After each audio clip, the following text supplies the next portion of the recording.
الفنان ده اللي لولا أخته ما كانش حد عرفه، طالع يقول الهجوم مبالغ فيه على فرح ابن أخوه.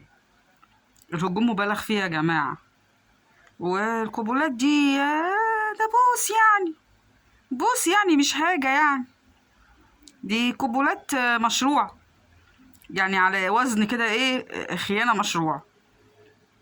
القبولات مين اللي شرحها يا فنان؟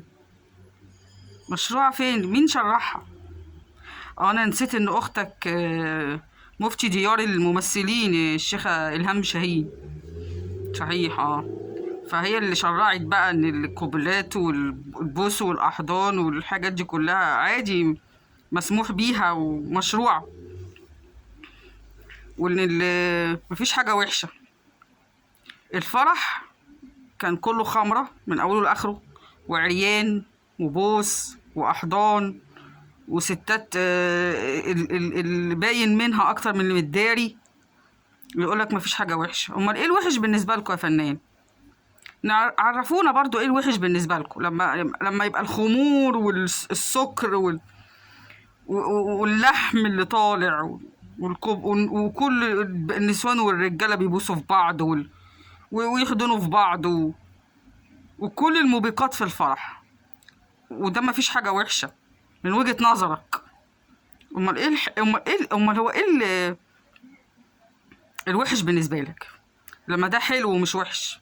امال ايه الوحش بالنسبة لك؟ بالنسبة لكم كلكم ايه الوحش بقى؟ ان انتوا تشوفوا واحد بيصلي وبيقضي فرض ربنا.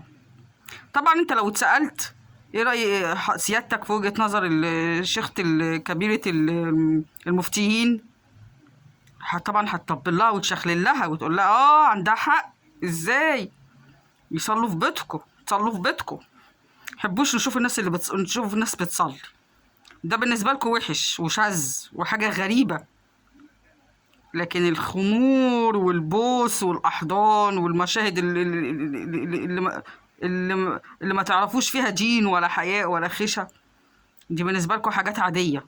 الحاجات الشاذة الضالة بقت عادية، الناس تعبد ربنا أو تصلي أو كده، لا دي حاجة ياه، عيب، ما يتصحش.